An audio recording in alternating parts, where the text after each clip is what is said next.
What's up, everybody? I hope you're having a good day. Yesterday, I posted a video about the jerky that was mentioned in the Epstein emails and notes and stuff like that, and all those files and everything. And I went on to explain what that jerky possibly could be from my evidence that I've found, or information I've found, I should say, about this. I want to be clear about this evidence I'm talking about, or this information I'm talking about.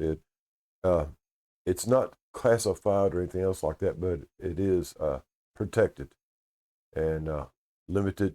It's protected, guys. That's the best thing to put it like that. So anyway, uh, Epstein was involved in a little bit more than just the pedophilia stuff, human trafficking.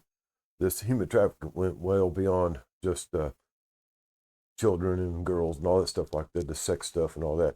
Of course, we all know about what goes into human trafficking, about the organs and all that other stuff that goes with it, including infants and stuff. We already know about that, but this went on a little bit more than that. But the other day, about the old world order stuff, I mentioned the Bogotov twins. Uh, there's some mystery to me about their birth and all that like that, but one of the things about it was, guys, they was heavily invested in gene splicing, gene editing, and DNA research and things like that.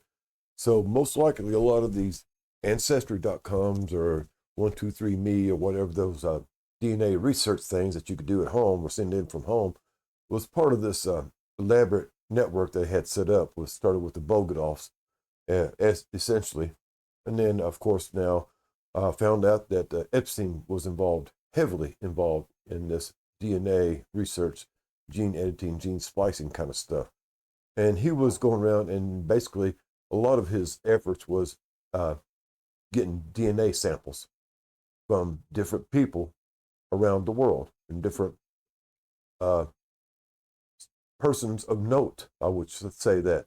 Make sure he got DNA evidence from them also. Of course, there's been speculation, good and bad, about who was doing this for, what, and it all goes back to that little state in the Middle East that's stirring up a lot of problems, which is Israel, of course. I'm not going to beat around the bush. It all leads back there, a lot of this. Who he worked for exactly, we're not sure, or everything like that, and everything.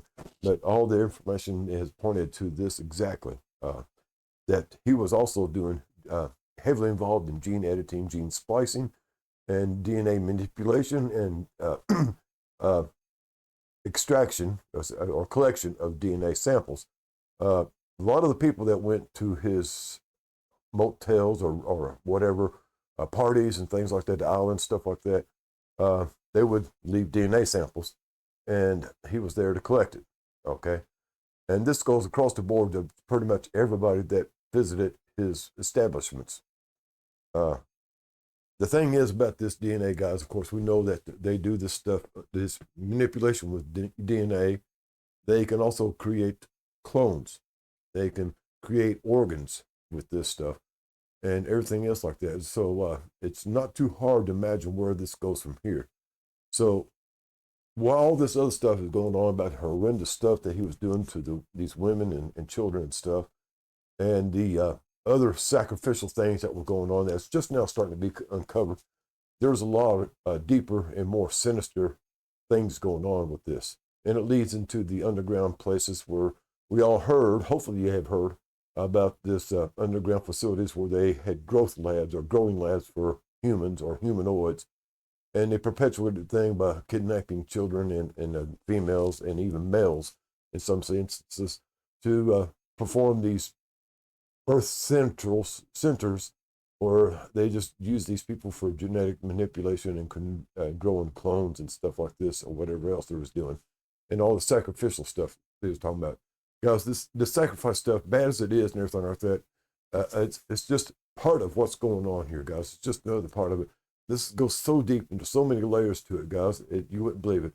And like I said, a lot of this information is protected. It's not classified or sequestered in any way like that. I can't really reveal where they come from, but this is gathered from years of looking into things and other things that's connected to this whole 9 yards. It's all coming out here shortly. And one of the videos I made the other day is, you can't drain a swamp unless you cut off the water supply to it. That's how you drain a swamp. First, you got to cut off the water supply, and that's pretty much what we're seeing going on. And unfortunately, some of the people that might be involved in drying out the swamp might be part of the drying out process too. So it goes deep, guys. It goes very deep, and it has long, long roots in years and decades, maybe even further back of this stuff going on. But this is part of the Epstein thing that's going on that people are not talking about, that the public don't know about. But guys, it goes very deep. So that's just another part of what's going on with this Epstein stuff that they're not telling us, and what the truth is there. Hope y'all have a groovy day. And as always, guys, since we've got so much negativity going on in the world, it's time to start spreading positively.